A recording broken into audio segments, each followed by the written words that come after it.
Buenas noches, señoras y señores. Bienvenidos a Desarrollo de la Presente Clase. Un gusto poderles saludar por este medio. Buenas noches, Liz. Buenas noches, Lice. ¿Cómo estás? Edith, ¿cómo está? ¿Cómo ha pasado? Teresita, un gusto saludarle. Buenas noches, licenciado. ¿Cómo está, Mari? Un gusto saludarle.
Iniciamos el desarrollo de la presente actividad correspondiente al área de sociales. Un gusto poderles saludar a cada uno de ustedes. Bienvenidos. Iniciamos el desarrollo de las actividades y en pantalla ustedes pueden ya observar el documento correspondiente a la tarea, cuando se encuentra estructurada la tarea.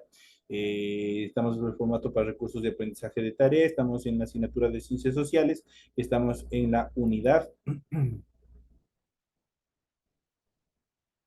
Estamos en la unidad número 4, la independencia de América. Vamos a ver el tema número 3, la independencia de los Estados Unidos, la Revolución Francesa y la crisis del antiguo régimen.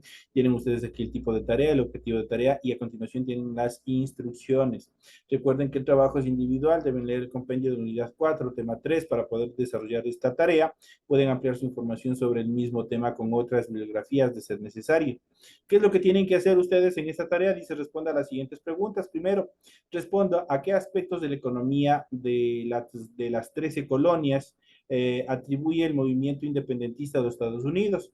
La siguiente dice, identifique el tipo de motivaciones económicas, políticas, religiosas o filosóficas por las cuales en el siglo XVIII se desarrolló la industria. Y por último, dice, responda entre los motivos de la Revolución Francesa, ¿cuál prevalece según su opinión? ¿Los ideales de libertad e igualdad o las aspiraciones de poder de la burguesía? Ya de eso vamos a tratar y ustedes tranquilamente pueden encontrar las respuestas que se ha planteado, obviamente en relación a las preguntas que se ha planteado.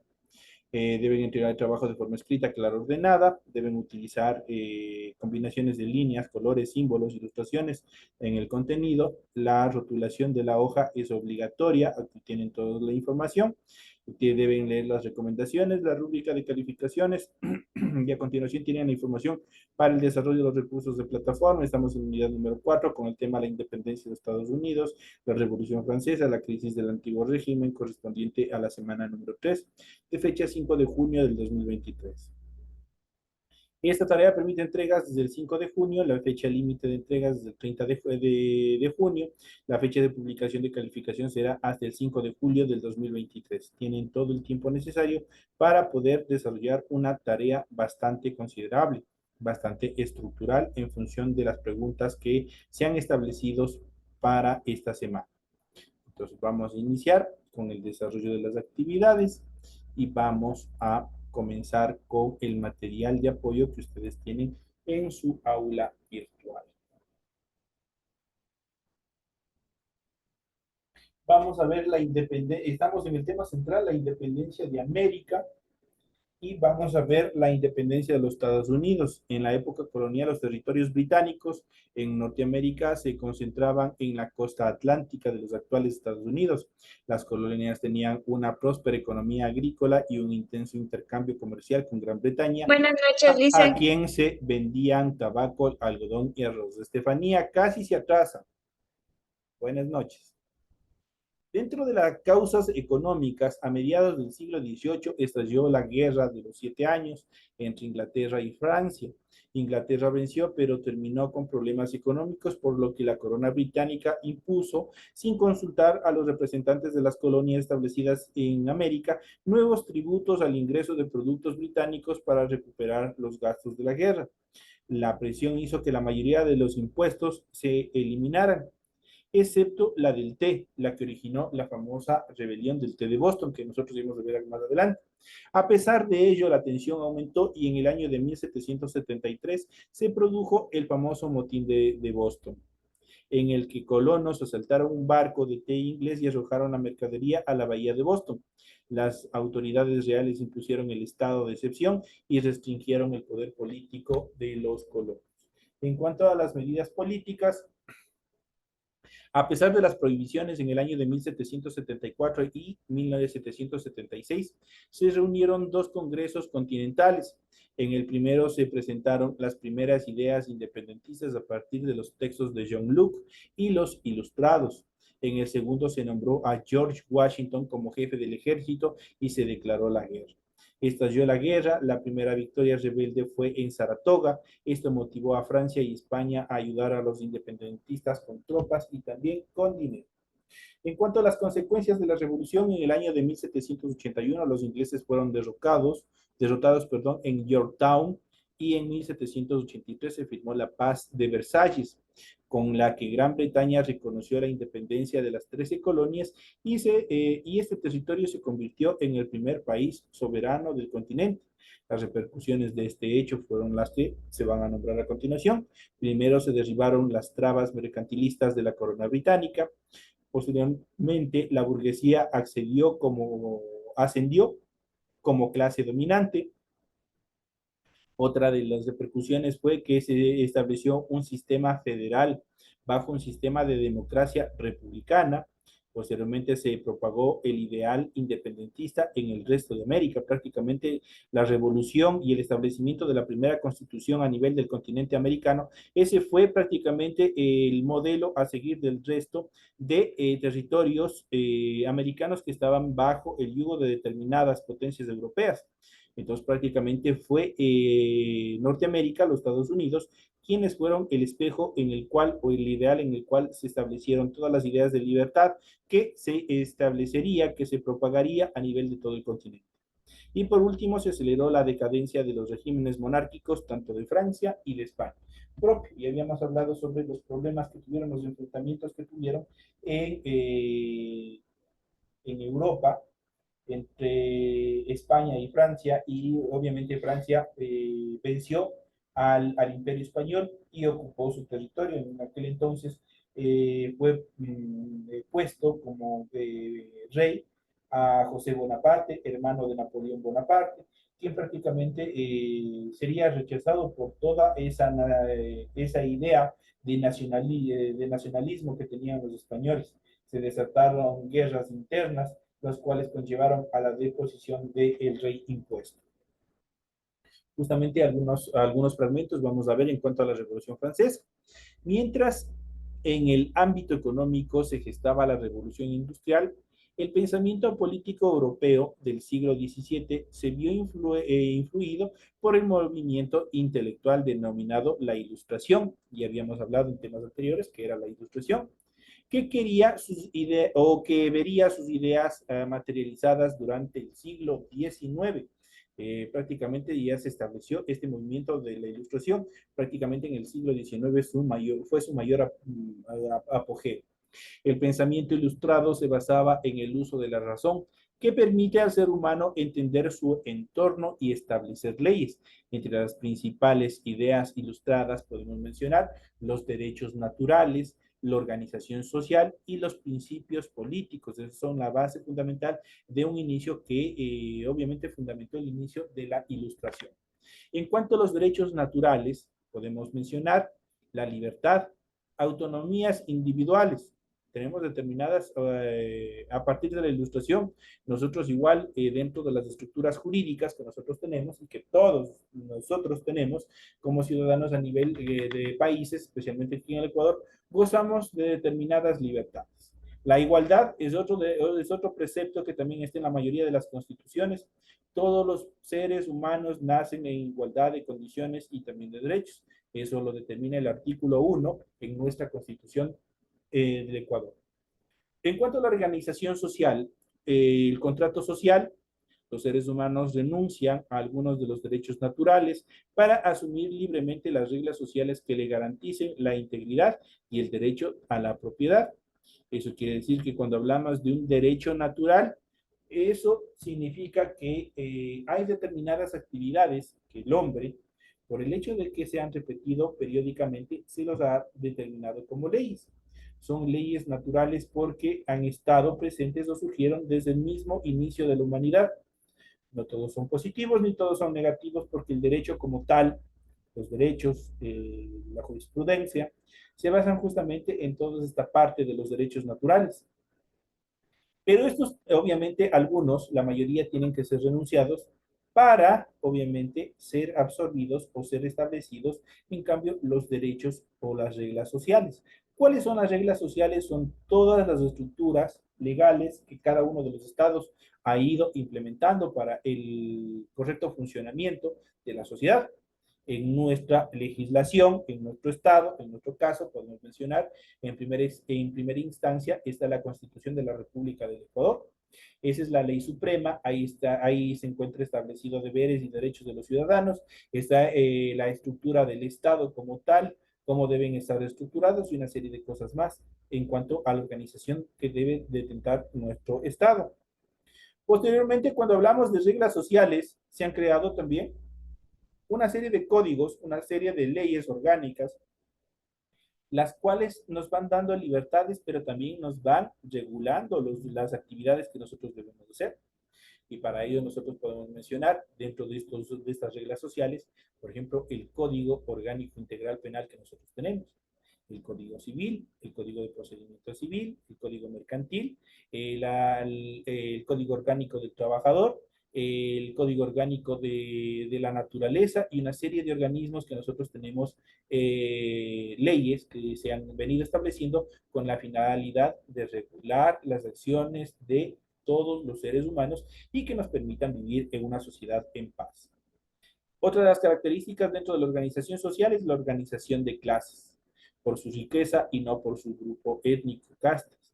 Entonces ya prácticamente las castas que estaban bastante predominantes durante el proceso de los imperios, prácticamente fueron desapareciendo y dieron paso a otros modelos de poderes económicos, obviamente basados en el proceso económico. A través del conocimiento, la humanidad puede progresar indefinidamente. Es justamente lo que ustedes están haciendo. La ley de los estados, de los diferentes estados, y dentro de ellos el Ecuador, garantiza que los ciudadanos puedan educarse, puedan formarse a través de la explotación de su conocimiento durante toda su etapa. No hay límite para que ustedes puedan entrar a estudiar, no hay límites, no hay restricciones, sino más bien les da una amplia gama y variedad en las cuales, de programas de formación educativa, en las cuales todos ustedes deben estar incorporados, deben estar inmersos, justamente lo que ustedes están haciendo. Y por último tenemos los principios políticos en cuanto a la ilustración, a este pensamiento de ilustración, y tenemos, como en todo Estado moderno, esto es fundamental, eso incluso es pregunta de examen, la división de los poderes y tenemos la soberanía. ¿En qué consisten los poderes? El Estado o todo Estado moderno tiene tres poderes, los cuales han ido detentando cada uno de los estados. Tienen el poder legislativo, el poder ejecutivo y el poder judicial. El poder ejecutivo está representado por el presidente de la República, El poder legislativo, justamente por lo que acabó de pasar en Quito con la asamblea, en este caso, en el caso de nosotros tenemos una asamblea, y en el poder judicial están los jueces, las fiscalías y también está la policía. Esos son los tres poderes. Pero nosotros en nuestro estado tenemos dos poderes adicionales. ¿Quién me puede ayudar? Alguien que de pronto sepa cuáles son los dos poderes adicionales que están inmersos y que están reconocidos en la Constitución del 2008 que fue reformada en Montecristi y que obviamente adicionalmente al Poder Ejecutivo, al Poder Legislativo y al Poder Judicial fueron incorporados. ¿Quién me puede mencionar?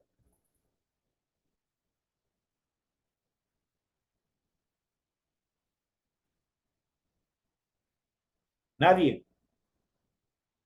Edith, si sigue ahí.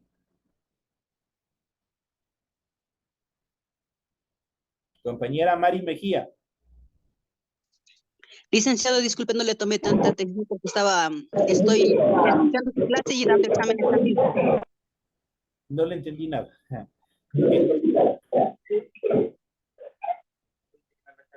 Estefanía. Yo no, la verdad. Nada. Estefanía. Nada. ¿Me puede repetir, Lisa? ¿Cuáles son los poderes adicionales? Habíamos visto que en todo Estado moderno hay tres poderes dentro del Estado. El poder ejecutivo, el legislativo y el judicial. La mayoría no creo que me están en clases, después tienen dificultades y después van a tener problemas. Ahora, mi pregunta. Adicional a esos tres poderes, en nuestra Constitución del 2008 se incorporó dos poderes adicionales. ¿Cuáles son?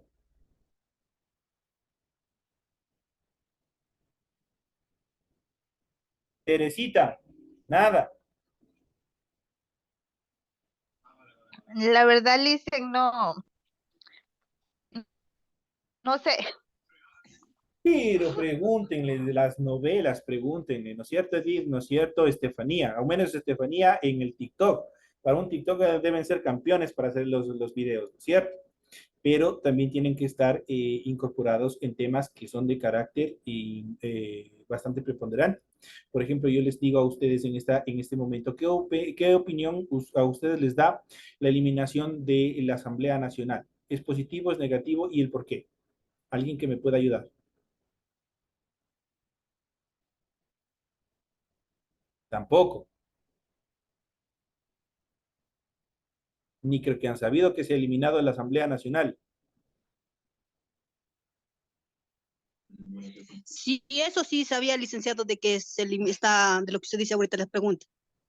Ya, ¿y qué le parece a usted? ¿Será positivo o será negativo? Yo creo que sí es positivo lo que están haciendo. Sí, puede ser también.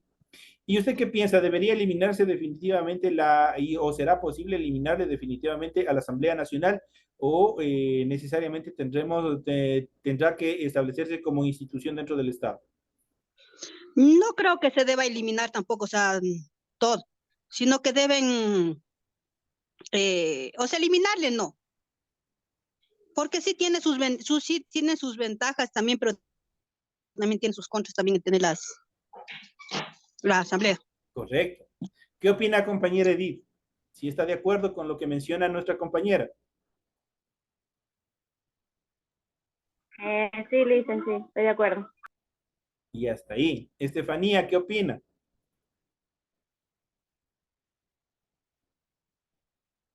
Nada, porque ya creo que se ha ido a la merienda, ni está en clases.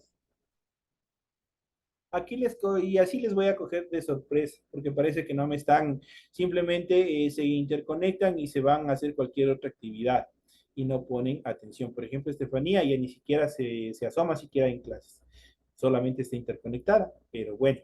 Entonces, regresando al tema. En nuestra Constitución del 2008, aquí nosotros podemos ver, todo Estado moderno, todo Estado estructural debe tener tres poderes fundamentales, que es el poder ejecutivo, que está representado por el presidente de la República, el poder legislativo, en otro caso, que está representado por los asambleístas, y el poder judicial, como le había dicho, por los jueces, fiscales, y la fiscalía y la policía. Esos son los que están integrando la función judicial.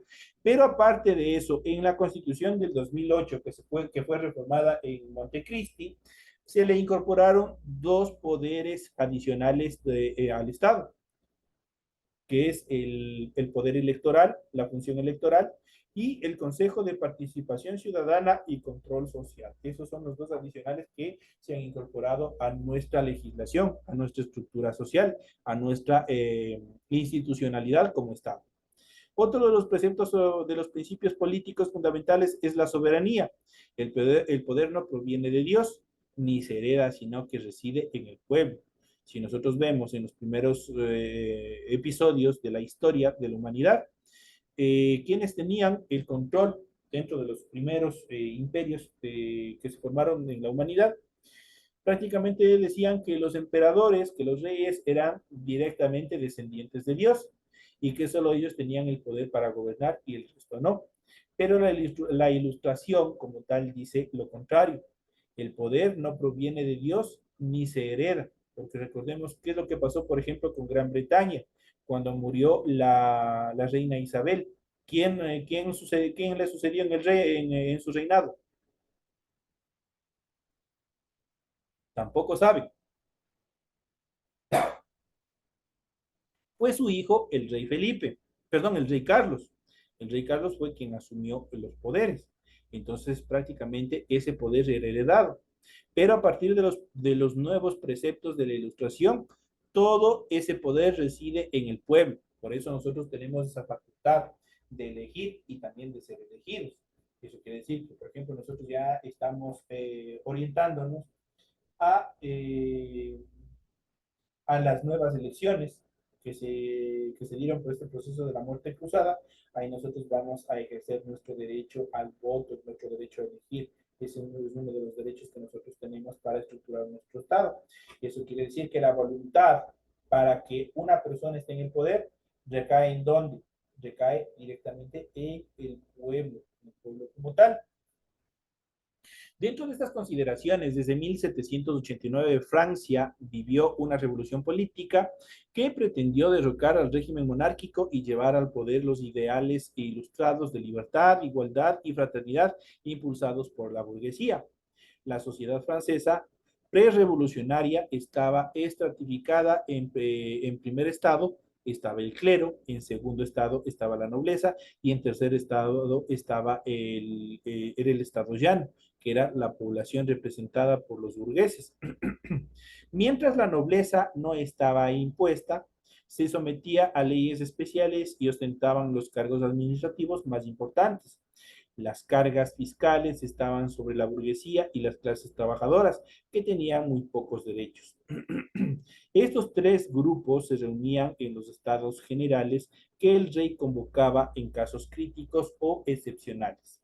Además, Francia padecía un déficit crónico en sus cuentas que se acrecentaban por los gastos de las diferentes guerras contra Inglaterra y el apoyo económico a la independencia de los Estados Unidos. En el año de 1789, el Estado llano instaló la Asamblea Nacional Constituyente y desde entonces los avances y retrocesos, las ideas ilustradas, se impusieron sobre los regímenes absolutistas en toda Europa y obviamente también en América. La ilustración se impuso como ideal político y la burguesía tomó el poder total. Ese mismo año fue la Declaración de los Derechos del Hombre y del Ciudadano, prácticamente de ahí nacen los derechos humanos que tenemos hasta la actualidad. Tras el triunfo de la Revolución y su expansión gracias a la conquista de Napoleón Bonaparte, en gran parte de Europa los ideales burgueses influyeron en las constituciones políticas, el derecho y la economía de casi todo el mundo. De hecho, todos estos procesos de ilustración están aplicadas en la constitución que nosotros tenemos en la actualidad. En cuanto a los procesos de crisis del nuevo régimen, se conoce como antiguo régimen a la estructura política monárquica, social estratificada y económica mercantilista de Europa y sus colonias americanas durante los siglos XVII y siglo XVIII. Al finalizar el siglo XVII, tras siglos de reinado de los Habsburgo de Austria, ascendió al trono y reinó bajo el nombre de Felipe V en el año 1700 a 1724, el primer rey de la Casa de Borbón. Este fue el primer rey en gobernar España.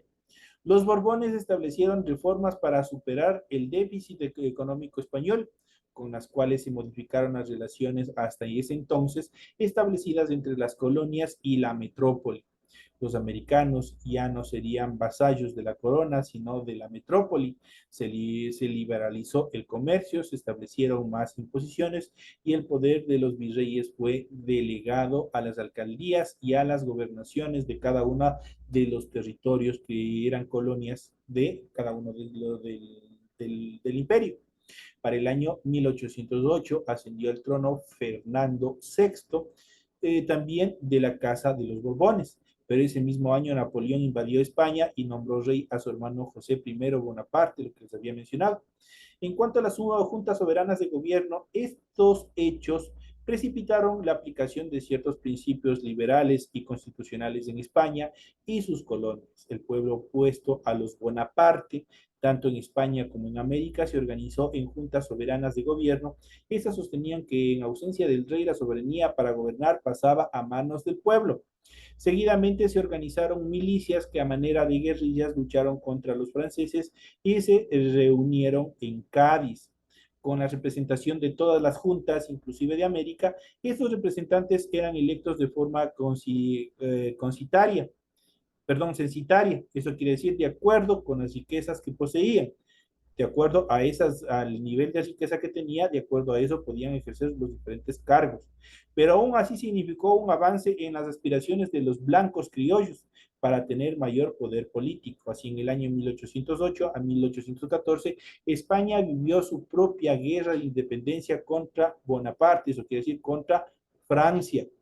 En América, las juntas lideradas por la élite económica e intelectual proclamaban su fidelidad a Fernando VII. En la práctica, estas juntas tenían como fin preservar el territorio de cualquier invasión francesa. Sin embargo, terminaron siendo el semillero de los movimientos independentistas de América, debido a que una vez derrotados los franceses y restaurado a Fernando VII en el trono español, este se apresuró a restablecer la monarquía absoluta del siglo anterior y a eliminar la Constitución y la obra reformadora realizada en su ausencia por las Cortes. Esto despertó el descontento de las élites criollas americanas, que ya gozaban de mayores libertades económicas y sobre todo de control del poder en cada uno de esos territorios. ¿Quiénes fueron los criollos? Prácticamente fueron, por ponerles un ejemplo, la mayoría de los precursores de la historia de la independencia. Podemos mencionar a Simón Bolívar, al mariscal Antonio José de Sucre, y a cada uno de ellos prácticamente. ¿Quiénes eran? Ya les habíamos mencionado anteriormente, ¿quiénes eran los criollos? Los criollos eran simplemente los hijos de los mismos españoles, sino que por el hecho de que nacieron en suelo americano, el rey Borbón, Fernando VII, obviamente los dio de baja, les dio una clase inferior, les dio una clase inferior en relación a los españoles nacidos en suelo español. Entonces, esas fueron las consideraciones más preponderantes en todo este proceso. Señoras y señores, de esta manera estamos ya llegando a la parte final de la presente clase en relación a los temas que se han planificado para esta hora. Les deseo suerte en las actividades que tienen ustedes en relación tanto al test que tienen obligatoriamente que dar, como a la tarea que ustedes tienen que desarrollar para esta semana. Señoras y señores, me despido de ustedes y será hasta el día de mañana. Que tengan una feliz noche.